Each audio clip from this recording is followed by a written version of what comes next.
What's going on, guys? This is Nick Evennou. I'm out here at Perris Raceway, California, testing Zach Osborne's factory Husky FC250F.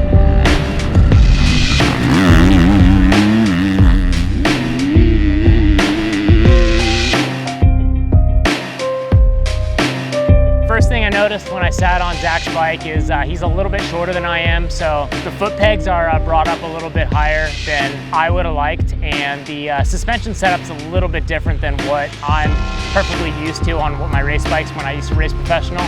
That being said, it's incredible how far these bikes have come in the amount of time from when I retired to now, and how fast they are, how responsive they are, basically how easy they are to ride nowadays.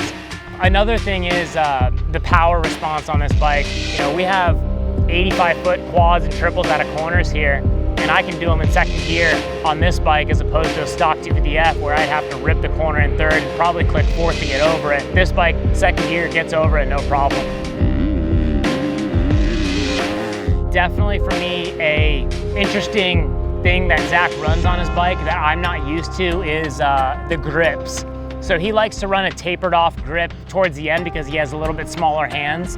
And for me, having a slightly bigger hand than he does, I feel my hands kind of wrap around the grips a little too much, causing about 3 times during my motos, my hands actually slipped off the grips because I was so formed into riding with a normal grip diameter that I wasn't quite used to the setup on this. So that's definitely a unique thing that Zach runs, and I'm not sure that any of the other guys run that situation. The front end, you know, from previous years, it was, in my opinion, was a lot more plush than it is now. Right now, it feels a lot more rigid. The guys who are attacking the corners more, the guys who are coming out a lot more aggressive are gonna tend to wanna ride this setup more so than the plusher setup. Me these days, I prefer the more plusher setup just because it's easier to ride, easier to get around the track. If you're getting arm pumping 4 laps like I do, you're more stoked with it than having a rigid setup like this, because these guys are riding, you know, 40 minutes wide open with a rigid setup, and obviously they want to be able to go through stuff to where the plusher setup's not going to allow you to kind of blow through corners or over jump stuff with the forgiveness that this will have. On Zach's factory race bike, getting to neutral is a lot more difficult than it would be on a stock bike. Obviously, you know, getting into a corner and clicking into neutral is almost a regular thing at least once a day. It's gonna happen.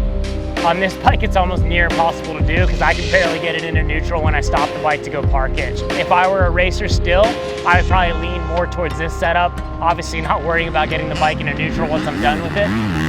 So that was definitely a little difference from stock to factory race bike. I believe that, you know, the factory brake setup for me suits my style riding a little bit better just because I like super responsive brakes, and when you get a little excited coming into a corner, it's there when you need it immediately, as opposed to on the stock bikes where you don't have the factory setup, you're not going to get as responsive braking power. You know, but some people like that. Everybody has their own choices and their own differences, their own setups on the bike, so it really comes down to personal preference. Hey Zach, sorry for flooding your bike at Bake Factory. I'm really not sorry. Scuba, I'm more sorry to Scuba. And sorry for tipping it over and scratching it here. Hopefully she gets back to you in one piece.